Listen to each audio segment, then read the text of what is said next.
What's up, YouTube? It's your boy Rojo with the Convict's Perspective, and today I'm going to dig into a little bit more about this thing going on between the state and the feds.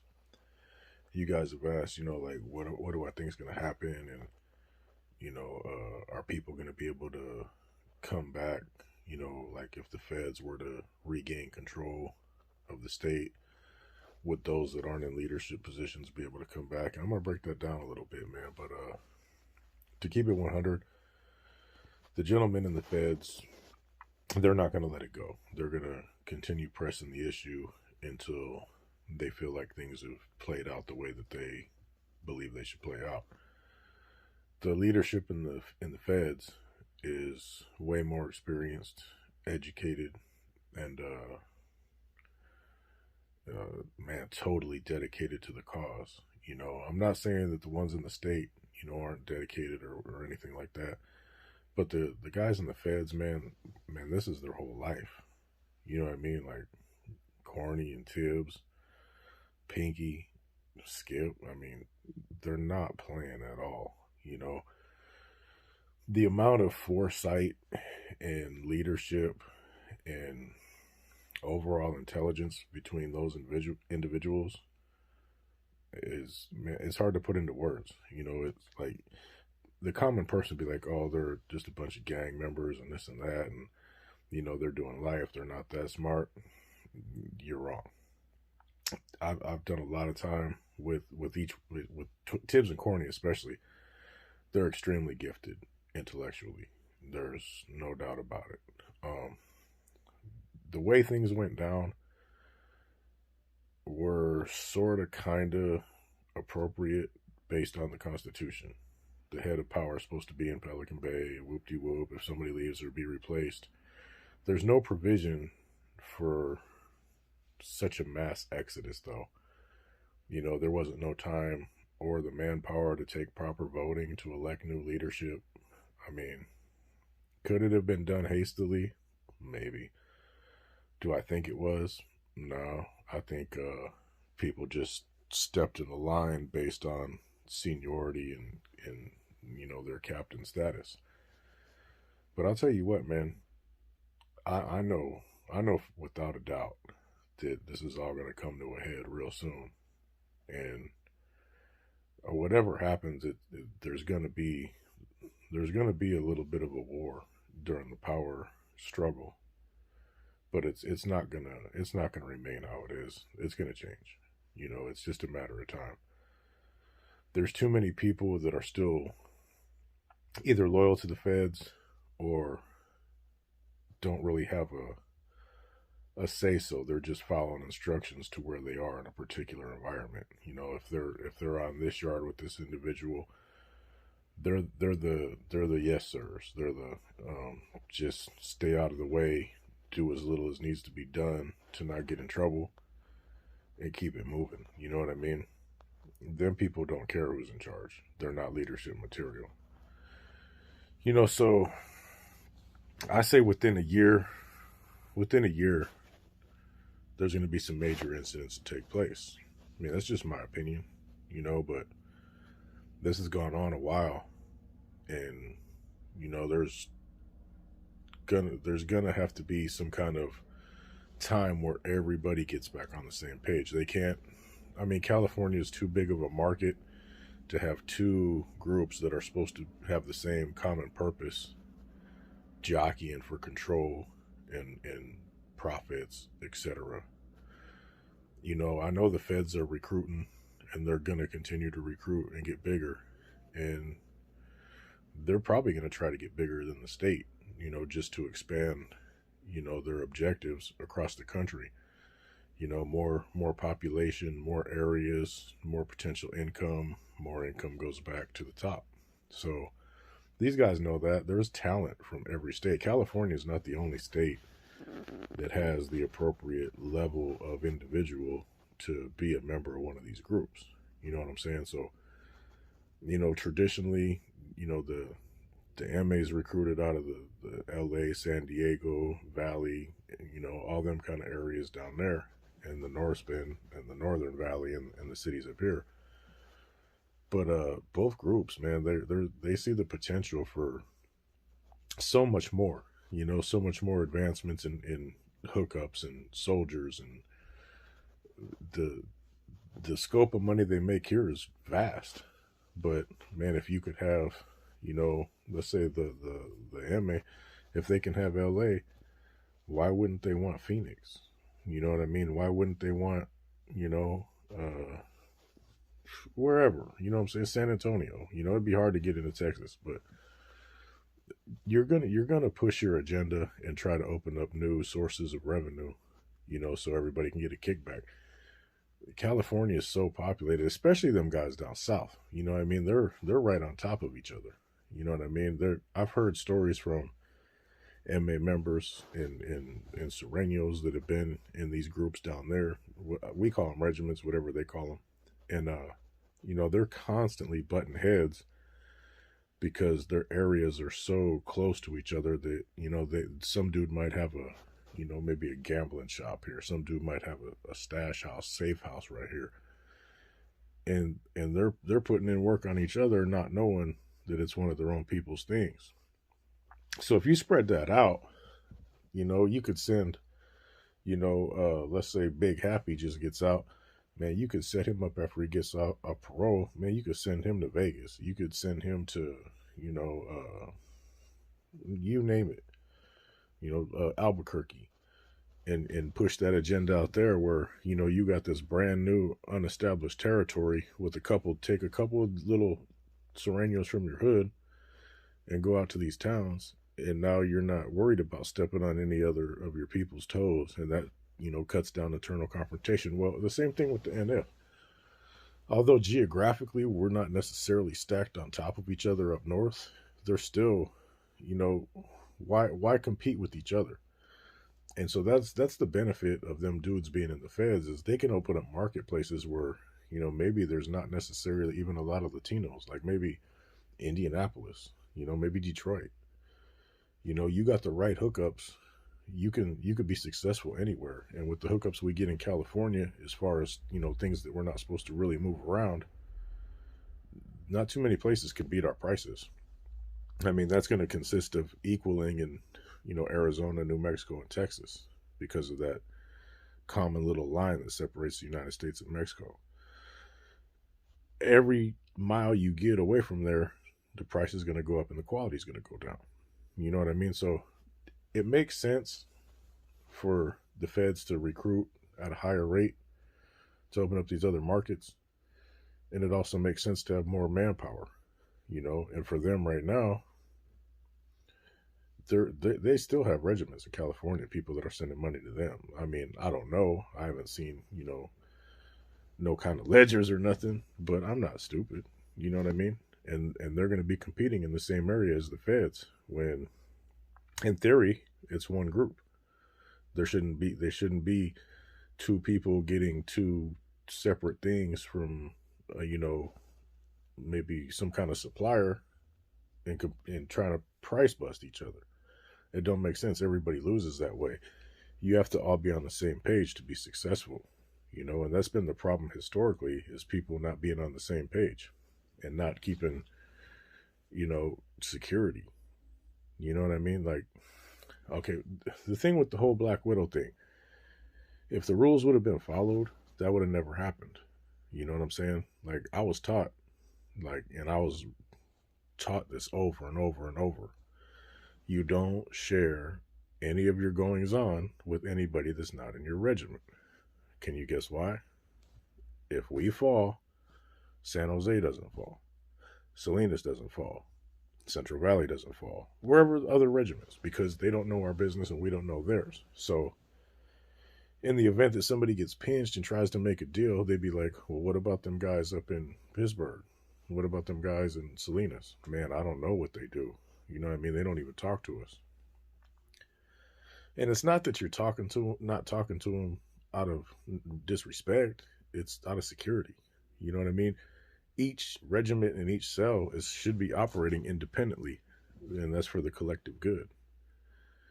But this just adds to this whole state federal thing, adds to less cooperation and more internal BS than there's been historically. And historically, there's been a lot, and that's been a major, major problem with any organization is internal power, disputes. And to be totally honest with you guys, man, I'm surprised it hasn't came to a head worse, you know, already. I figured them individuals, over in Colorado would have been like, all right, we're tired of playing around. We're gonna think outside the box and start doing things a little different than traditionally. You know what I mean? Maybe set a real messed up example. And it's coming. You know what I mean? The longer this plays out, the more desperate people are gonna get to regain balance because there's no balance right now. After Black Widow, things got messed up, but all them guys are right there in Alameda County. You know what I mean? So communication was still good. Everybody was still on the same page, man. But like as soon as they left, man, everything went bad, and it's progressively gotten worse. Where everybody who's supposed to be brothers now they're having to pick between two different sides of the same thing. And that's counterproductive. But back to what I was saying real quick about the whole not communicating thing, man. Like I didn't tell nobody my business, man, unless I really, really mess with you. Like if you guys seen Boxer's book where he discussed running into me and Quentin or something, and I told him what I had going on. I know Boxer.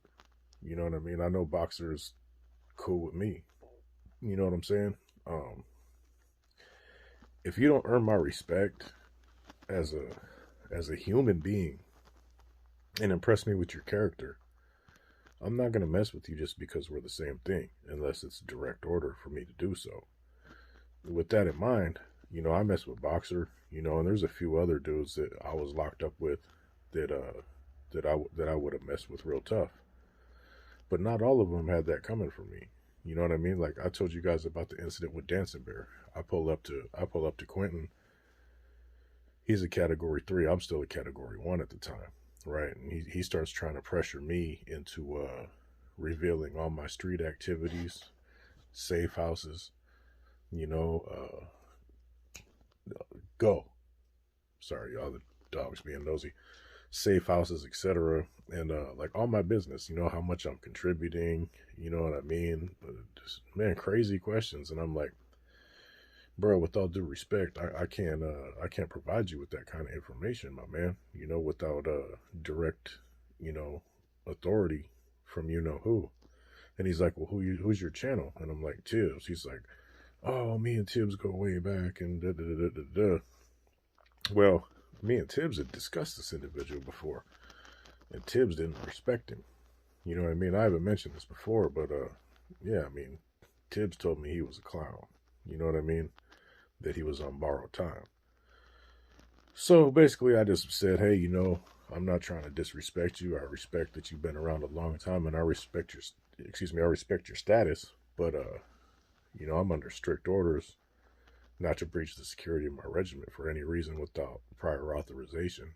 And I could have told him whatever I wanted, but I just didn't want to. You know what I mean? I didn't like the dude. I didn't like how he came at me. I didn't like, bro. So let me get at something real quick. So I asked him.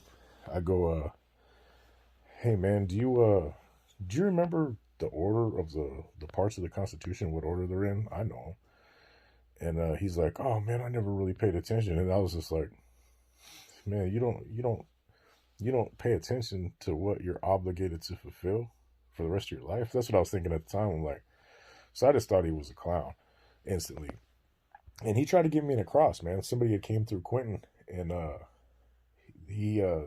they had to get off the 6-yard, and he shot word through legal law that he wanted me to do it. And it's like, bro, what are you talking about? I don't got to do that stuff. You know what I mean? But I went out there to do it. Dude didn't show up to yard. But man, he was trying to punish me, you know what I mean, and having me do a move because I wouldn't tell him that information. And by the time word got back he got a letter from Tibbs, and I never heard nothing else. You know what I mean? But I don't know what even got me on that story. But anyway, security. You can't have warring factions that leads to animosity. The machines got to run smooth. It's already a dangerous game. You know what I mean? You got to worry about people folding under pressure. You got to worry about FBI. You got to worry about your local gang people, parole. There's all these things on the table. And now you got to watch out for your own homeboys. Because they're not playing to beat you up or cut your face. They're playing on a whole different level. Especially them federal boys.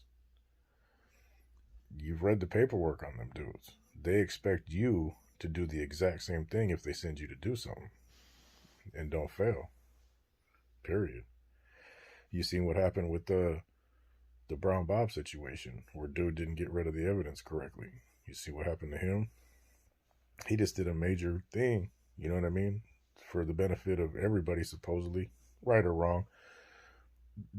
That's irrelevant in how I'm explaining this. He made a huge sacrifice doing that. Messed up. Guess what happened? History. You know what I mean? You're expendable. You can't mess up. There's no room for mistakes in this game. And a lot of youngsters, man, you guys get it confused that, I'm going to go to jail. I'm going to join the gang. I'm going to have all this respect. The homies are going to look up to me. I'm going to get the females. I'm going to get product for cheap. There's way more to it than that. And I'm going to tell you, the way more to it is all the bad things. And the bad things outweigh the good things. And the consequences of the bad things outweigh the benefit of the good things. You know what I mean? Now, don't get me wrong. You could ball out. I balled out. I ate good, man. I had like 7 dope cars. I had a house. You know what I mean? I had $100,000, you know what I mean, in the safe. I had accumulated whole units of work, you know what I mean, that were mine, that were paid for. Like, I had enough where I'd forget where I had some. You know what I mean? That's how I was doing it. But ultimately, is that worth the 15 to life they're trying to give you for conspiracy? 27 to life for conspiracy? To be rich on the street for 3 or 4 years? Now, because look what happens in the end. Your time is short. No matter if you're from up north, whether you're from down south, when you get to that level, it's just a matter of time. Some people have longer than others. You know what I mean? Some people get good hands. I got 3 of a kind. I got a full house. I got a flush. Man, eventually you're going to end up with a 2, 3, 7, 8, and it's all just luck of the draw. You gotta be a lifer to last, and you gotta be respected by the other lifers to last. You know what I mean? You might get away with one, well, let's call it a misdemeanor level bad call. You know what I mean? But you only get one. And you might get 2 if they really like you. Like Dancing Bear. He lasted forever. He never should have got pulled, in my opinion, unless his character changed a whole 180 from the time he got pulled until when I met him. Because to me, the dude wasn't shit. You know what I mean? Like, I really wanted to punch his face in. You know what I mean? I was in the holding cell with him in Quentin one time on my way to the Bay. And this was right after he tried to have me do the Pagata. And we ended up, I was going home. I don't remember. We might have both been going to the Bay. But we were both in R&R. And the damn gang coordinator's like, oh, they're both NF. Just throw them in the same cell. They had us in this cage, and I was just like, man, I'll mess you up, bro. You know what I mean? You're fat and just toe up. You know what I'm saying? Like, I couldn't stand that dude. But it's a cold game, man. Like, him not liking me could have messed up my whole thing. For me not telling him that little bit of information, you know what I'm saying? Like, I could have done a hit on the yard. Man, what if the gunner would have seen it and just shot my face off? You know? What if I'd have got 34 to life? Why? Because his feelings were hurt, because I didn't bow down to him, because he's asking me to do something that's in theory not correct. Things to think about, y'all. You know what I mean? You don't want to get mixed up with these people. And, YouTube, I know I ramble, but it's because my brain moves way faster than my mouth, right? You know what I'm saying? What I'm saying is, this whole thing with the feds and the state is creating way more obstacles for this group to move forward into the future. And the feds know that. They're smart, and the people under these guys, they're going to be smart as well. You know what I mean? The people that are getting trained out here in the state,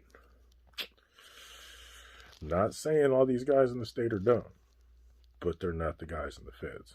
So everybody that's going to be coming out of the feds is going to be sharp as a whip. And they're going to be with the business, because then people aren't just going to recruit anybody. And it's going to come to a head, and it's going to be nasty. But it will get resolved. To what's going to change, man, there ain't no telling. Do I think the end of hostilities will end? No, I think that's already established, and it's for the betterment of not only my former organization, but as well as them boys down south. Everybody's benefiting. Everybody's eating. Nobody's in the shoe. You know what I mean? So I don't see nothing like that changing, man. But leadership, if there's any way possible, it's going to change, and it's going to change soon.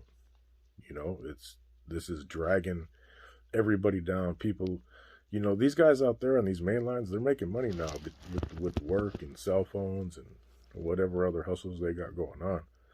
They're winning, but the feds feel like, they're not, sharing the wealth appropriately. That's not my decision. You know what I mean? That's below, even, when I was doing my thing, that's below my pay grade. But I know the difference between right and wrong. And now you get blessed out of these shoes, and you're out in the general population, and the rightful leadership is in ADX, struggling to restart something new nationwide. Man, I know what some of these yards are bringing in. We got inside information. And I know what they're clearing. And they should be helping out their other brothers that are still slammed down for being with the business. You know what I mean? And them guys ain't going to forget that. And they're going to want their runbacks. And it's going to happen. So that's just my little input on that. State and feds. You watch, you'll see. It's going to go down. And it's not going to be nice. And, the people caught in the crossfire, they're going to be given an option. Hey, this is the way it's supposed to be.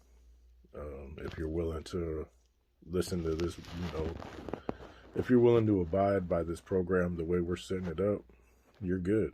If not, they're going to get it too. You know what I mean? Or just, man, they might just let them walk away.